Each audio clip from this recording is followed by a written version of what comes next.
그 이전에는 롯데마트에서 근무했고요. 근데 요리하다가 잘못돼가지고 회사에서 쫓겨나서 작가로 벗어나서 살고 있습니다. 보통의 인생에는 이런 크레바스들이 50 이후에 많이 출연을 하게 됩니다. 나이가 먹어갈수록 이 가난이 점점 더 가혹해지는 거 아세요? 20대의 가난은 그냥 고난 정도, 30대 가난도 가족을 위해서 버티자. 40대는 사회적으로 가장 많이 보장받는 시기예요. 아, 그래, 괜찮아. 그러다가 이제 50대 가난을 딱 맞닥뜨리면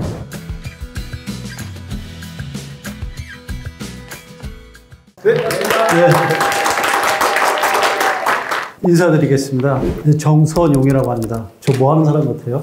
예술가. 예술가 같죠? 돈 얘기하는 사람 같지는 않죠? 아들아 돈 공부해야 한다. 이 책이 베스트셀러가 돼서 작가로 좀 활동하고 있습니다. 그 이전에는 롯데마트에서 근무했고요. 여러분들이 롯데마트를 하면 기억하는 몇 가지 상품 중에 하나를 제가 개발했을 거예요. 롯데마트 하면 무슨 상품 기억나세요? 치킨. 통큰 치킨.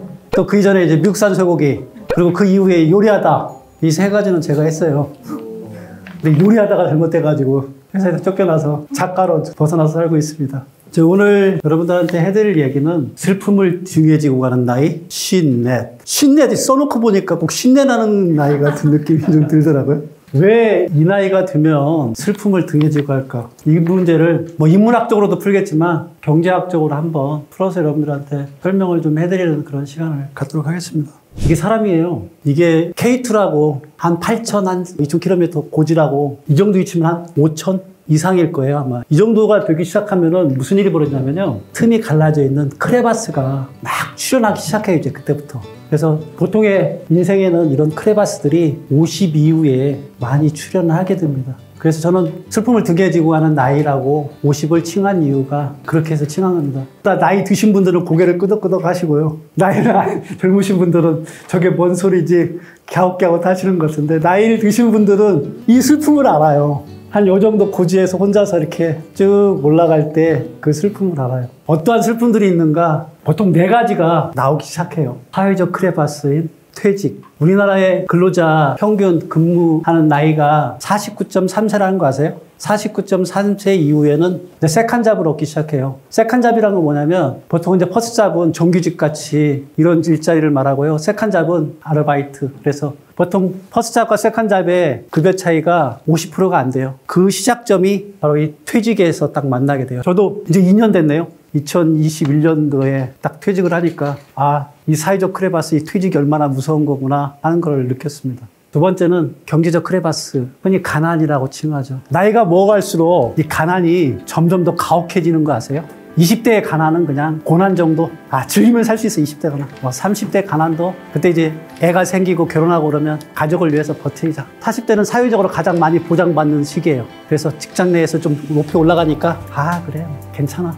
그러다가 이제 50대 가난을 딱 맞닥뜨리면 그때는 숨을 데가 없어요. 저는 책에서 보도 알겠지만 제 와이프가 부동산 투자 잘해가지고 50억 자산이 있어서 지금 이렇게라도 와서 평안하게 얘기하는데 제 친구들 중에 진짜 허겁진 친구들 많이 생기더라고요. 근데 이게 50대 떠나서 60대를 가잖아요. 이제는 사람도 못 만나요. 70대를 가게 되면 밖을 못 나갈 정도예요. 제가 보통 한 5시 좀 넘어서 산책을 이렇게 나가면 가장 먼저 만나시는 분들이 어르신들이에요. 뭐 하고 계시겠어요? 운동하실까요? 운동하시는 분들이 있는데 그게 아니라 편의점 앞에서 박스나 캔 그걸 누구보다 빨리 와서 그걸 소화하려고. 그래서 이 경제적 가난이 50이 넘고 나서부터는 그 사회적 크레바스로 작동할 수밖에 없는 거예요. 그래서 이게 무섭다는 얘기를 다시 한번 강조를 드리고요. 육체적 크레바스, 질병이 이때부터 또 나오기 시작해요. 저 지금 얼굴이 약간 붉지 않아요? 더워서 그런 게 아니라 귀가 지금 이명이라고 귀에서 유잉 이런 소리가 나요. 그래서 이비인후과 갔더니 노화일존에서 돌발적 난청이라고 약을 스테로이드를 주더라고요. 이 스테로이드가 얼굴을 좀 붉게 하는 이런 현상이 벌어진다고 하더라고요. 이것도 일종의 질병이에요, 질병. 이걸 50대에 만나게 되는 거예요. 여기다가 더 이제 끔찍한 게 이거죠. 고독. 인간관계가 급격하게 줄어들더라고요. 제가 퇴직을 딱 당하는 순간에 제가 직장을 통해서 알았던 사람의 95%가 연락이 끊기더라고요. 1년 지나니까 2% 더 깎이고, 지금은 직장에서 다녔던 그 사람 중에 만나고 있는 사람은 1%밖에 안 돼요. 지금 카톡에 막 4,000명, 5,000명 계시죠? 다 친구 같죠? 다 날 도와줄 것 같죠? 다 사라져요. 다 사라져요. 그래서 고독해요. 이 4가지를 사실은 나이 50 넘어가면서 만나게 되더라고요. 여기서 어떻게 벗어날 거에 대한 얘기들을 해드리도록 하겠습니다. 이것만 딱 놓고 보니까 나이 50 되고 싶지가 않죠? 네. 혹시 준비 잘 하셨나요? 준비가 안 됐는데 비극이 있는 것 같아요. 사실은 이걸 이제 미리 알았어야 되는 얘기들인데, 이 사회적 크레바스를, 퇴직이라는 걸 벗어나기 위해서는 처음에 우리가 이 소득 구조에 대한 이해를 미리 가지고 있었어야 돼요. 근데 많은 분들이 이 소득 구조에 대한 이해를 못하고 이 사회생활을 처음부터 시작을 해요. 이 소득이, 세 가지 소득이 있는 거 뭐 다 아시죠? 여러분들이 피와 땀, 노동을 다 바쳐 사는 무슨 소득이 있나요? 근로소득이 있을 거고, 사업을 하기 위해서 버는 소득이 뭐가 있을까요? 사업도 있고, 그다음에 돈을 버는 자본주의에 꽂힌 소득이 있죠. 자본소득. 이 세 가지의 소득이 가지고 있는 한계점과 장점을 명확하게 여러분들이 이해하고 있었어야 나중에 여기서 벗어날 수가 있는 거예요. 그 대표적인 예를 이 세 사람을 놓고 보면 딱 드러나요. 누군가요? 서태지와 아이들. 서태지와 아이들이 정확하게 92년도에 결성해서 96년도에 해체했습니다. 그 해체 이후에 이 세 사람의 삶을 보면은 이 소득이 가지고 있는 한계와 특징들이 그대로 나타나요. 서태지와 아이들하고 난 안 와요 막 이러고 막 다 좋았단 말이에요. 그렇죠? 근데 그 이후에 이준호는 계속 난 알아요 춤만 추고 다닌 거고요. 양현석은 여기서 아이돌을 갖다 키우고 하는 사업 아이템을 발견하고 그 사업 아이템에다가 자본을 끌어들이는 능력을 배양했고 그걸 갖다 시스템화 시켜서 사업을 하는 거예요. 세상에 가장 바보가 누군지 아세요? 자기 돈 가지고 자기 사업하는 사람들이에요. 자본주의는 자기 돈 가지고 사업하는 게 아니에요. 그런 생계형 창업은 다 망해요. 다른 사람의 돈을, 은행의 돈을 끌어들여서 가지고서 사업을 하는 거예요. 그래서 양현석은 사업가로 성공한 거예요. 더 앞거는 이 친구죠. 이 친구 뭐하고 지내요? 놀잖아요.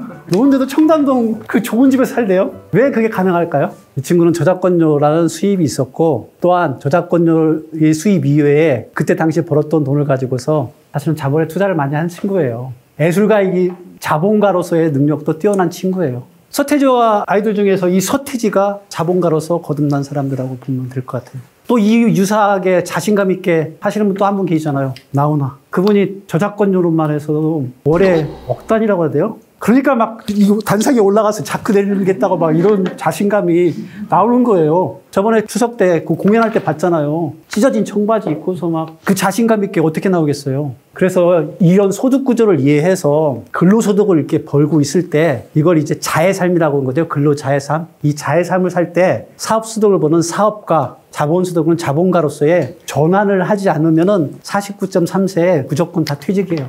그걸 미리 준비하셔야 돼요. 그래서 직원으로 시작해라. 그러나 직원으로 살지 말라. 제가 책에서 그렇게 강조했던 이유가 그거예요. 직원으로 시작하는 시기에 자본가, 사업가로 전환할 준비를 반드시 하셔야 돼요. 여기 지금 직원으로 근로자로 살고 계신 분이라면 사업가, 자본가로 벗어날 수 있는 방법들을 무조건 준비하셔야 돼요. 그래야지 벗어날 수가 있어요. 인생을 놓고 보면 아동기, 청년기, 장년기, 노년기, 생애 주기를 따라갈 수밖에 없어요. 이 과정에서 해야 될 일들이 뭔가에 대한 것들을 정확하게 알고 가셔야 돼요. 아동기에는 공부 열심히 하고 돈을 버는 건 아직 못하니까 돈을 쓰는 거 이런 것들을 잘 배워둬야 돼요. 청년기에는 가장 육체적으로 왕성할 때예요. 이때는 몸으로 돈을 버는 것들을 하는 게 좋아요. 근로소득 이런 부분들을 이 청년기 때 보통 배워두는 게 좋아요. 돈에 대한 기본적인 원리를 터득하잖아요. 이 기본적인 원리를 터득한 걸 가지고서 장년기에는 사업을 벌어야 돼요. 사업에는 리스크도 많지만 돈을 벌 수 있는 기회 요인도 많아요. 그래서 아동기와 청년기를 거쳐서 만들어낸 기본적인 자본 체력을 가지고서 장년기에 때 사업을 하고요. 사업을 해서 돈을 좀 많이 벌어놓으면 그 돈을 가지고 노년기에는 돈이 알아서 돈을 벌게 하고 나머지 기간 동안에는 삶의 풍요로움을 즐겨가야지 아까 말한 노년에 지옥을 경험하지 않게 되는 거예요. 그래서 이런 네 가지 단계의 생애 주기를 맞춰가는 게 여러분들 인생이 편해요. 무슨 말인지 이해가 되나요? 육체적 크레바스, 이게 뭐냐면 질병이에요. 질병을 벗어나는 방법에 대해서 극명하게 배웠던 게 이 넷플릭스 혹시 보셨나요? 피지컬 100? 네. 피지컬 100에 처음에 딱 시작하자마자 혹시 이 말 기억나세요? 인간의 몸은 거짓을 말하지 않는다. 스스로 든 고통의 역사이자 결과물이기 때문이다. 그러니까 우리가 육체적 크레바스, 질병에 빠지지 않는 모든 게 이 안에 담겨 있는 말인 것 같아요. 그래서 저는 이 말을 갖다가 이렇게도 바꿔왔어요. 삶의 루트는 거짓을 말하지 않는다. 스스로 쓴 고통의 역사이자 결과물이기 때문이다. 매일 아침 5시 일어나겠다는 약속을 스스로 지켜서 산책을 가고 고통스럽죠. 진짜 몸으로 쓴, 고통에 쓴 기록이잖아요. 그거는 절대로 배신을 하지 않는 것 같아요. 그러니까 육체적인 건강을 반드시 제공해 주는 것 같아요. 육체적인 건강뿐만 아니라 마음의 건강, 특히 머리의 건강도 다 주는 것 같아요. 이게 뇌가 활성화되려고 그러면 운동을 해서 혈액순환을 강하게 해줬을 때 뇌가 더 활성화된다고 그러더라고요. 그래서 민족사관학교에서는 아침마다 애들 깨우자마자 구보를 시킨다고 그러더라고요. 왜냐하면 혈액순환을 높여줘야지 뇌 회전력이 높기 때문에. 그래서 이 몸을 관리하는 것들이 어쩌면 교육의 첫 번째인 것 같아요. 대부분의 경우에는 지, 덕, 체로 많이 얘기하잖아요. 근데 저는 그건 잘못된 교육 방식인 것 같아요. 체, 덕, 지가 맞아요. 먼저 몸을 건강하게 해야지 마음이 건강해지고 이 머리의 지식도 훨씬 더 많이 쌓을 수가 있는 것 같아요. 유기적 크레바스를 벗어나는 방법은 이 피지컬 100을 만드는 마음처럼 삶의 루틴을 정확하게 지켜내는 것들이 필요한 겁니다.